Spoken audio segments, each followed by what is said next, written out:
Let me ask you something, and I want you to really think about this for a second. When was the last time you felt completely, unshakably certain about yourself? Not about a fact, not about something you learned, about you. About whether you're good enough, smart enough, worth listening to.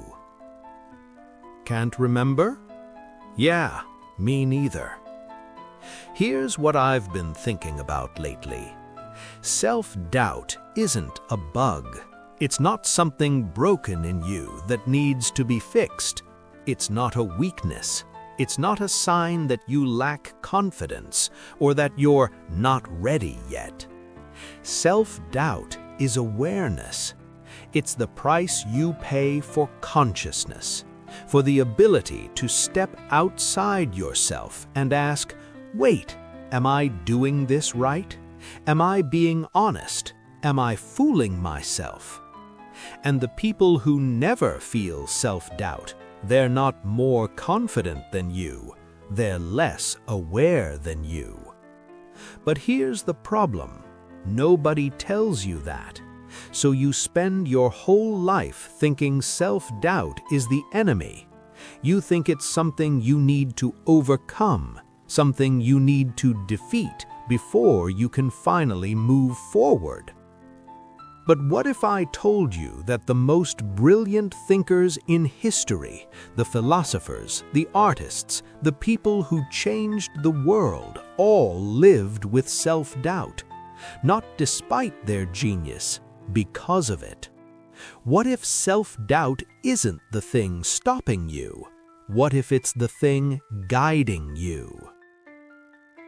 Okay, so let's talk about what's actually happening when you doubt yourself. You're lying in bed at night, and out of nowhere, a voice shows up. Not a literal voice, you're not losing it, but a thought.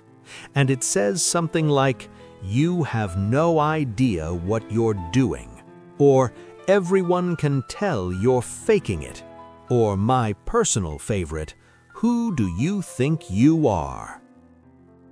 Sound familiar?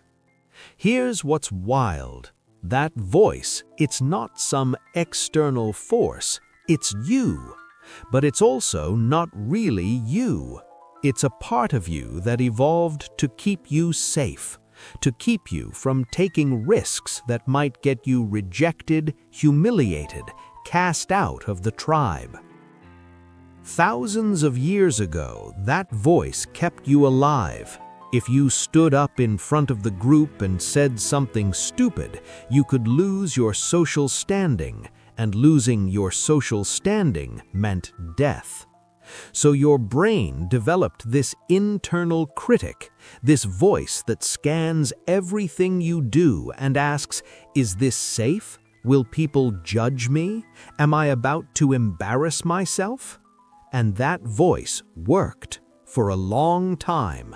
But now we live in a world where the biggest risk isn't rejection, it's not trying, it's staying silent because the voice convinced you that you're not ready, that you don't know enough, that someone else is more qualified.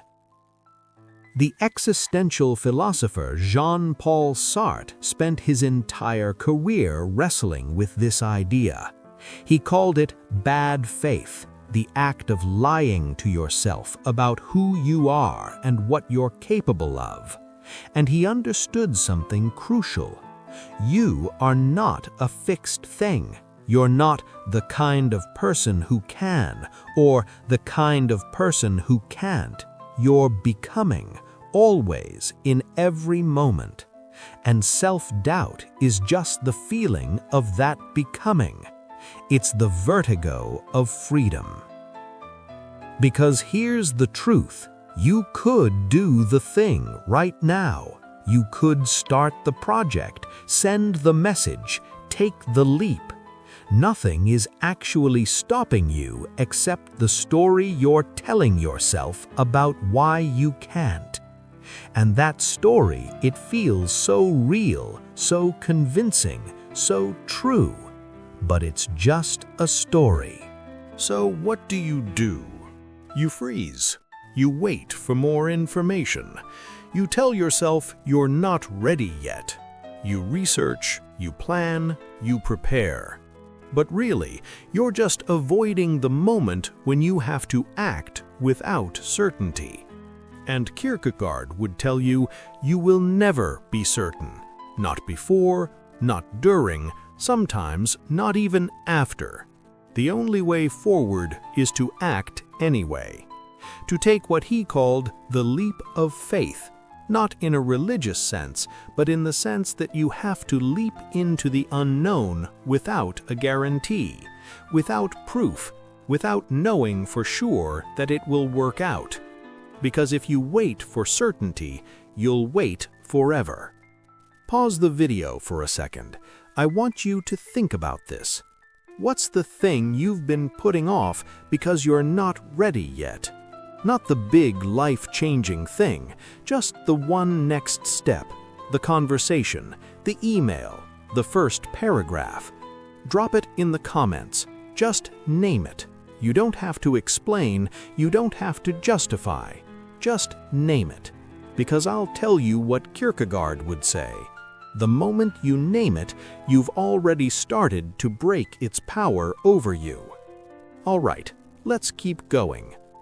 Now here's something nobody warns you about. The smarter you are, the more self-doubt you'll feel.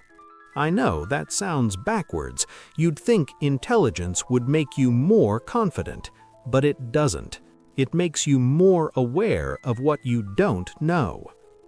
The Russian novelist Fyodor Dostoevsky explored this idea in Notes from Underground. His narrator is brilliant, self-aware, introspective, and absolutely paralyzed by self-doubt. Why? Because he can see every angle, every possible outcome, every way he could be wrong, every reason someone might judge him, and so he does nothing. He stays underground, literally and metaphorically. Dostoevsky called this conscious inertia, the inability to act because you're too aware of the complexity of the situation. And if you've ever felt this, you know exactly what I'm talking about. You see the person who just goes for it, who doesn't overthink, who doesn't second guess, and you think they must be so confident. But often, they're just less aware. They haven't thought through all the ways it could go wrong, and honestly, sometimes that's an advantage. But you can't unknow what you know. You can't turn off your awareness. You can't make yourself less intelligent just to feel more confident. So what do? You accept that self-doubt is the price of intelligence, and you act with the doubt. Not after it's gone, not once you've figured everything out, with it. Because the doubt will always be there. The question is, are you going to let it be the reason you don't move, or are you going to bring it along for the ride? And if you're nodding along to this, if you're one of those people who overthinks everything, who sees every angle, who feels the weight of your own awareness, then Neuphoria is built for you. We explore exactly this kind of stuff, the philosophy of the mind, the psychology of self-sabotage, the systems beneath the systems. Every video on this channel is designed to help you think more clearly, act more decisively, and stop waiting for permission to be who you already are. Subscribe, join the exploration. Let's keep digging. All right, let's take a completely different angle.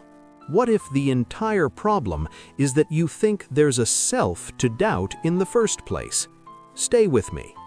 Buddhism teaches that the self is an illusion, not in some woo-woo mystical sense, but in a very practical, observable way. When you look for the you that's being doubted, you can't actually find it. Are you your thoughts? No, because you can observe your thoughts. You can watch them come and go. Are you your emotions? No, because emotions change. Fear becomes calm. Doubt becomes clarity. Are you your body? No, because your body is constantly changing, every cell replaced over time. So what's being doubted? The Buddha would say, an idea of yourself, a story, a constructed identity that you've built up over years of experiences, judgments, and comparisons. And self-doubt is just one story questioning another story. I'm not good enough is a story. I should be further along by now is a story. Everyone else has it figured out is a story. And the crazy thing is, once you see them as stories, as interpretations, not facts, they lose their grip. You don't have to believe every thought that shows up in your head. The Taoist philosopher Lao Tzu said something similar. When I let go of what I am, I become what I might be. The moment you stop clinging to a fixed idea of who you are, the moment you stop defending that identity, self-doubt has nothing to attach to. You're free to act, to try, to fail, to learn, without the crushing weight of protecting some fragile sense of self. Let me ask you this. What would you do if you genuinely didn't care what people thought of you? Not in a reckless way, but in a free way. In a, this isn't about me proving myself way. Think about it. And if you want, drop it in the comments. What would you do? What would you create? What would you say? I'm genuinely curious. Let's build something here. Now, I want to show you a different way to think about self-doubt entirely. Michel de Montaigne, the French philosopher, spent his life writing essays, and every single one of them was basically him asking, what do I really think about this? Not what he should think, not what the authorities said, not what tradition dictated, but what he actually thought when he sat with the question long enough. And you know what he discovered? He was constantly contradicting himself, changing his mind, doubting his previous conclusions. And instead of seeing that as a problem, he saw it as the whole point.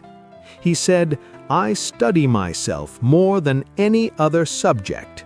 That is my metaphysics. That is my physics. Montaigne didn't try to eliminate doubt.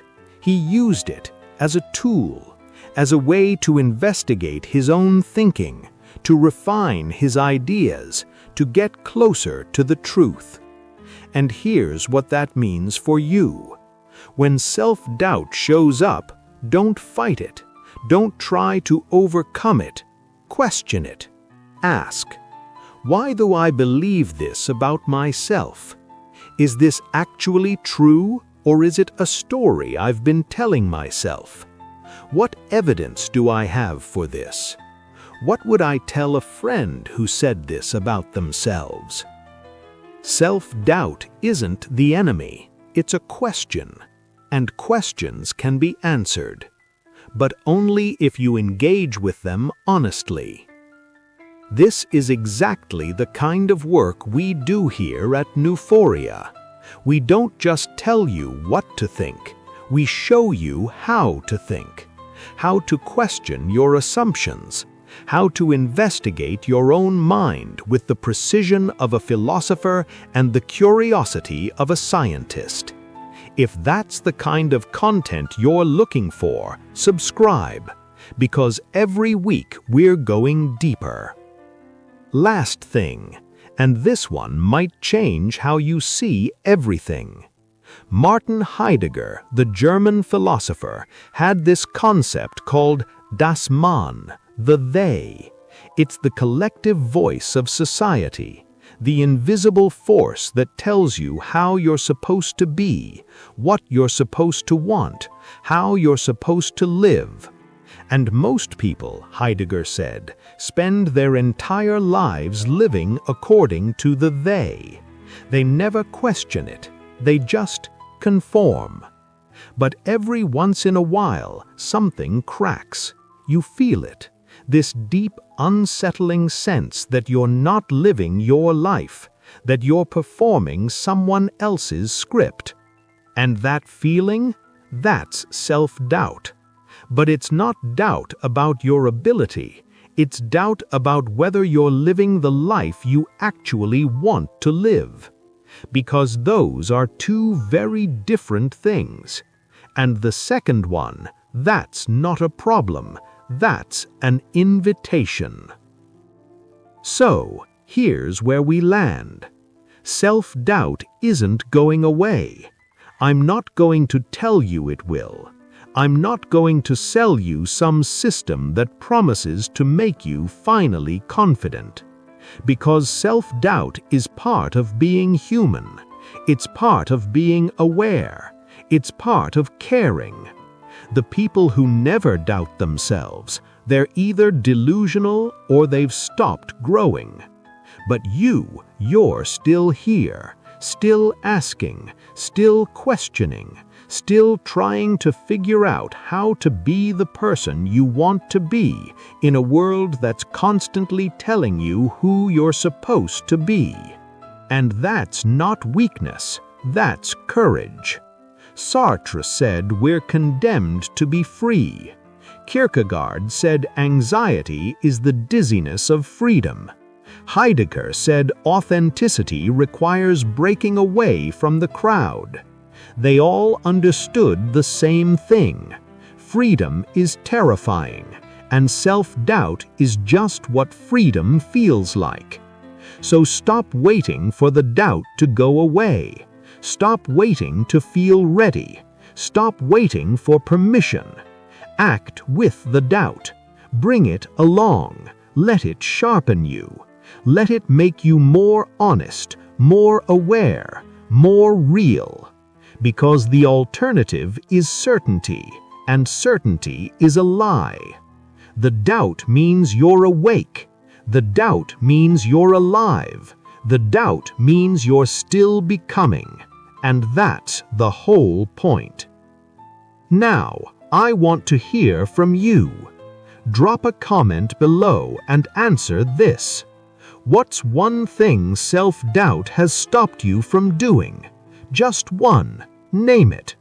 And then, and this is important, scroll through the other comments. See what other people wrote. Because I promise you, you're not alone in this. Everyone watching this video has something.